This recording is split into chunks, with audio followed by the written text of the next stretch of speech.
Good morning students. Today's class we are going to continue the chapter 1. Okay.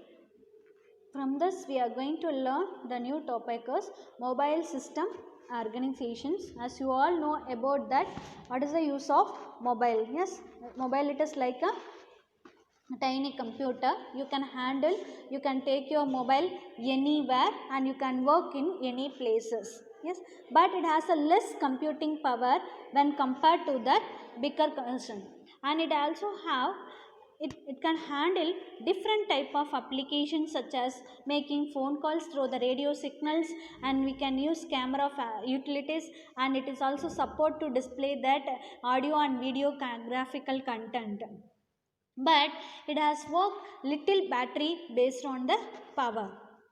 Okay, we'll learn the mobile system components one by one. This is the image of the mobile system organization.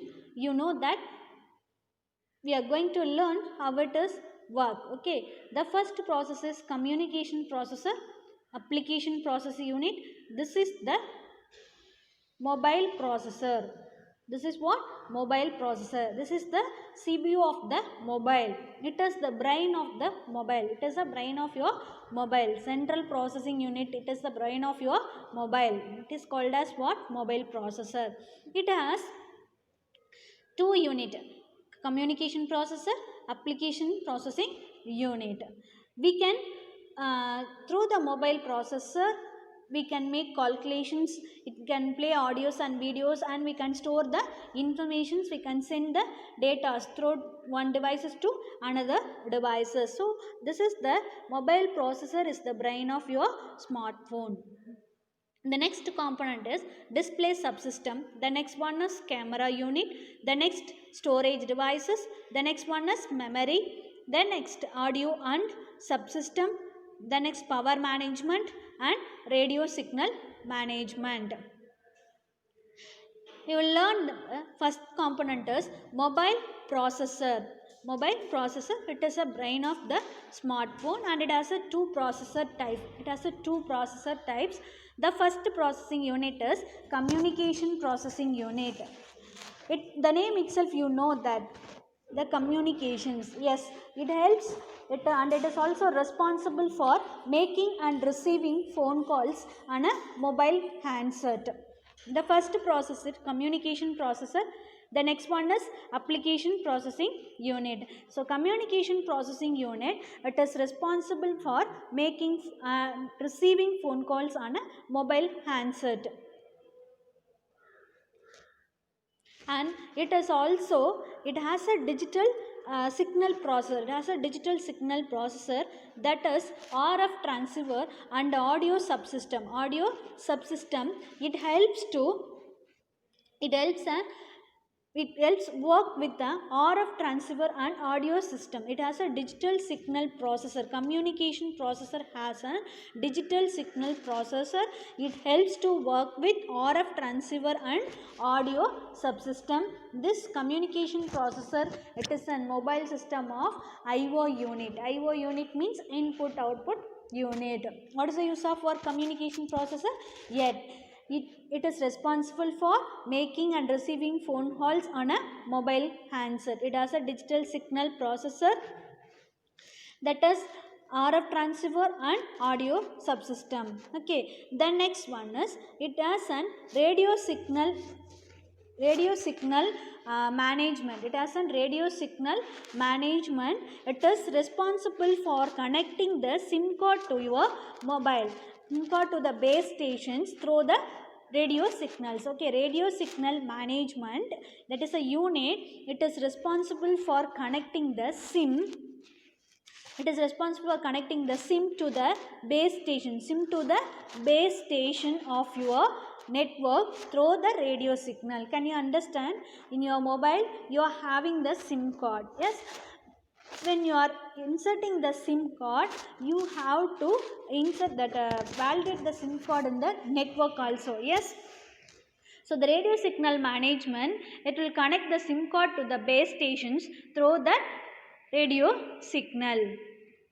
The next unit is application processing unit. Application processing unit is the name itself, you know that applications.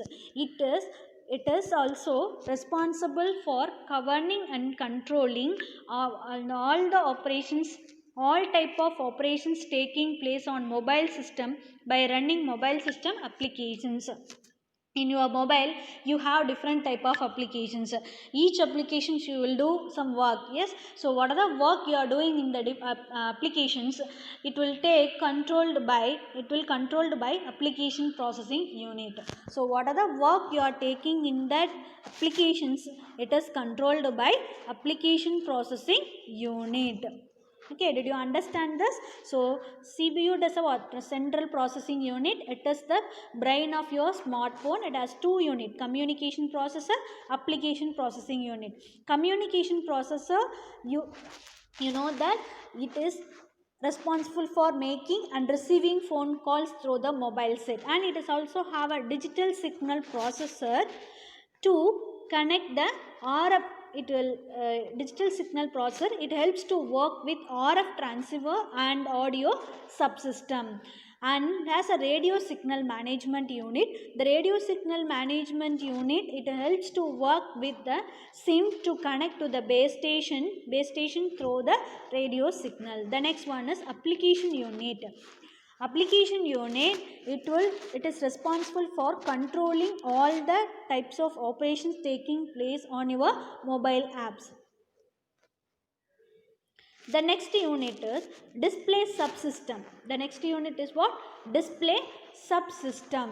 Okay, display subsystem, it is responsible for, here display subsystem, it is responsible for taking control of touch sensitive interface, keyboard and display screen. You are using your mobile touch screen on, yes, you are using your mobile touch screen. Yes, the display subsystem, it is responsible for taking control of touch sensitive interface and touch sensitive keyboard and touch sensitive display system. The next unit is what? Camera subsystem. The next unit is what? Camera subsystem. Camera unit. The next unit is what? Camera unit. It is an internal storage of the processor. Yes, particularly it is designed to deliver image processing package. It is like it will improve the overall picture image, and it is improve the video experience also. Yes, it is an integrated image signal processor. It has an integrated image signal processor that ensure that things like instant image picture, high resolution support, image stabilizations and image enhancement also. See, listen, in your mobile you have the camera. Yes, it is already they have developed and they have installed in your mobile. And the camera, it has an image signal processor. It has an image signal processor. What is the work of image signal processor? It ensures that the things like instant image picture, high resolution support, and it is also image stabilization, and it will work image enhancement. You will check with your mobile by using the camera. Okay, the next device is what? The next device is mobile system memory. The next device is what? Mobile system memory. Yes, you know about that. What is the use of memory? Yes, we can store our data.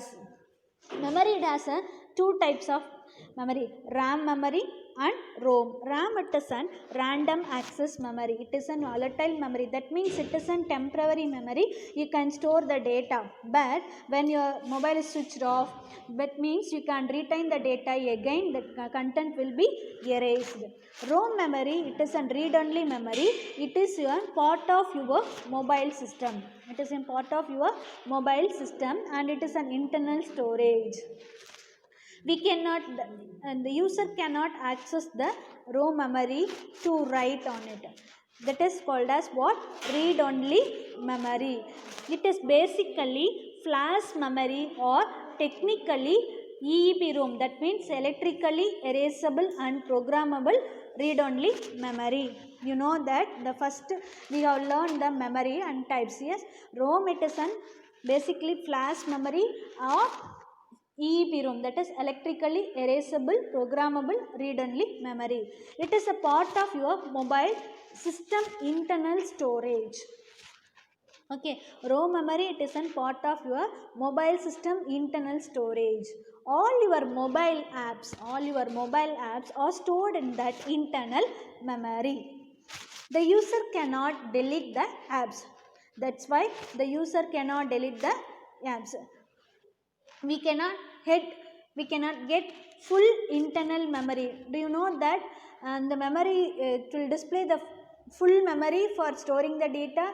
No, it won't allow to store the data in the full memory, because already it has some pre-installed apps in that memory. Okay, the next thing is storage. The next thing is what? Storage. It is an external storage of mobile system. This is also called as expandable storage. External storage of mobile system is also called as expandable storage. It is the storage we can store our data. We can remove easily by you and can be used for storing pictures, music and videos and the like. Yes, you are storing the data. Where you are storing? In your mobile app, in your file manager or gallery. You are storing your documents, photos, image, any content you are storing. After that you are deleting the data. Yes, you are editing the data. So this is what storage. It is an external storage of mobile system.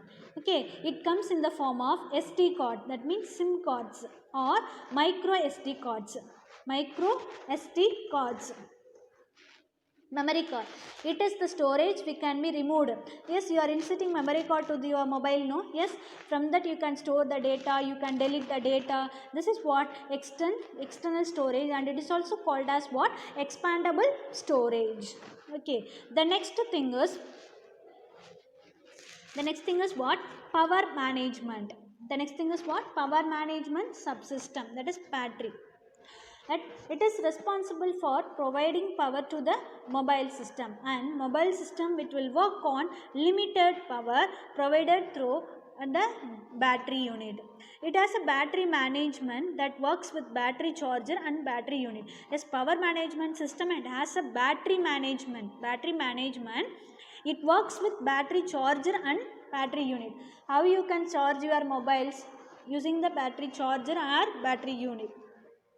It provides the power to the mobile system. Yes, battery unit it will provide the power to the mobile system. Okay, so these are all the components of the mobile system.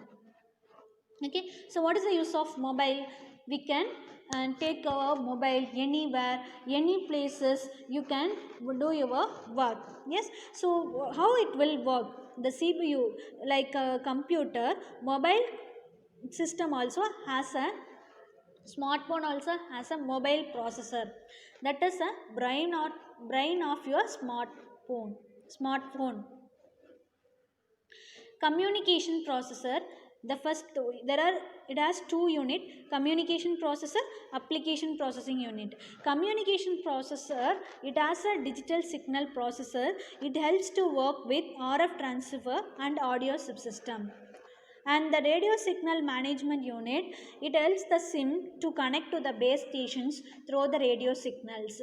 The communication processor, what is the work of communication processor? It allows the user to making and receiving phone calls through the radio signal. Application processing unit, it is responsible for taking care of what are the operations taken place in the mobile apps. It will control. This is what application processing unit. The next one is storage. Storage, it has a unit what? External storage. External storage, like your memory card. We can insert the memory card to the mobile and we can store our data. Yes, we can delete the data. If you need, you can delete it, and you can insert the data also. This is what? External storage. It is also called as expandable storage. The next unit is camera unit. Camera unit, it is already developed and we have installed in your mobile system. It has an image signal processor. It will ensure that it will things like instant image capture, high resolution support, and it is also support for the image stabilization. The next one is display support subsystem. Display subsystem. It is it is responsible for taking the touch sensitive interface and touch sensitive keyboard, and it is also responsible for taking touch display screen. This is the unit, it will take responsibility for the display subsystem. Okay, the next one is power management. Power management, it is responsible for providing power to the mobile. It has an battery management, battery charger. You can give a power to throw the charger to the battery management, or you can give battery unit through the battery management. It will give the power to the your mobile phones. Okay, the next thing is memory. The next thing is what? Memory. It has two types of memory. We can store the data in that memory, ROM and RAM. ROM, it is an internal storage of your mobile system, read only memory. The ROM, it won't allow the user to write on the memory. It store all the apps, pre-installed apps in that internal storage. That's why we cannot use that internal memory on your mobile. RAM, it is an random access memory. It is an volatile memory. We can store our data, but it is a temporary memory. When the power is switched off, it will delete all the content. This is the audio subsystem. The audio subsystem, through the speaker or headset, you can connect your mobile phone. So this is the way in your mobile system it will work. So these are all the components of the mobile system. Okay, thank you students. We'll see in the next class with a new topic, types of software. So today's homework, you have to study the functional components of the mobile system. Thank you students.